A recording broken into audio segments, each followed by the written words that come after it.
Hi, I'm Jeff. And I'm Schwan, and we're here to walk you through installing your Impulse Cooktop. Before we get into it, if you're going the 240-volt route, now's the time to call your electrician. If you're plugging into a standard outlet, you can get started right away. For this installation, you should have 2 people able to lift 180 pounds between them, gloves, and a Phillips head screwdriver. We suggest not to use an electric screw gun as that can over-tighten or torque the screws.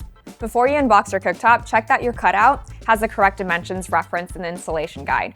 Make sure there's adequate ventilation clearance to ensure the highest performance. All right, let's get into it. Your cooktop ships in 2 boxes, one for the stove and one for the battery. Open them up carefully. And don't toss the packaging, seriously. The team designed it to actually help with the install. The battery box pieces will double up as assembly jig, and then inside the stove box, you will first find your paper manual, your battery mounting screws, and your cooktop knobs. Underneath that, you'll find 2 foam installation tools. Those are hiding where the battery would normally sit, so keep an eye out for them. You'll also find the 240-volt cable in there if you decide to go with 240 volts. If you're plugging in the stove, just set it aside. Okay, now we're going to attach the battery to the cooktop. This is the same on the 30-inch and the 36-inch cooktop. We're going to demonstrate this on the counter for visibility before we move it to the floor. Take the large cardboard piece from the top of the battery box and lay it on the floor. This protects the surface. Then grab any 2 of the cardboard side pieces and stack them centered on top of that large piece. We're going to set the battery on top with the flat side down and then the nameplate facing you. So this way. And then the cardboard pieces lift the battery to just the right height. Now, we'll install all 8 battery screws, hand tightening them first and then snug down with your screwdriver until they're fully seated and no threads are showing and they are flush with the battery.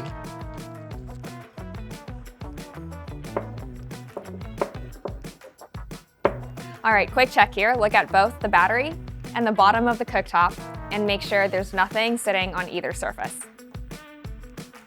All right. For this next step, an important note, if you try to slide the 2 pieces together and they don't go, don't force it. Remove the cooktop, check that you have the battery appropriately raised off the floor, and try again. When you are ready, lift the cooktop over the battery with the front edge of the cooktop facing the nameplate side of the battery, and slowly lower it down.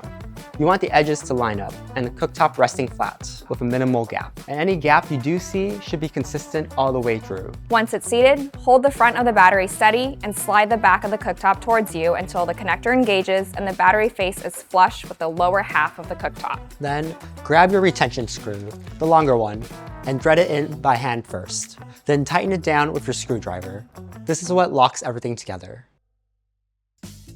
Now we're going to place the cooktop into the counter. You're going to use a foam installation tool and put one on each of the short edge of the cooktop and make sure it's on there firmly.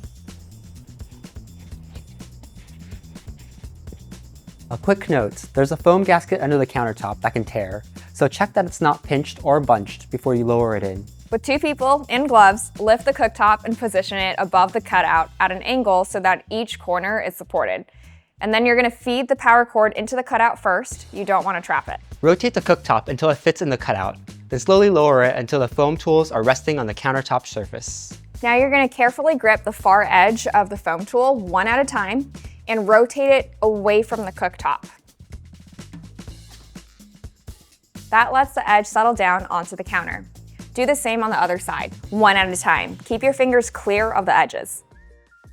Once it's in, run through a quick checklist. Cooktop is level, gasket is flat and not torn or bunched, no debris between the cooktop and counter, and all stickers are removed from the surface. Plug it in, and then the loading screen should come on automatically. If it doesn't, just press and hold the power button. From there, follow the on-screen setup, place your 4 knobs, and you're good to go. That's it. You're ready to cook. Thank you for watching.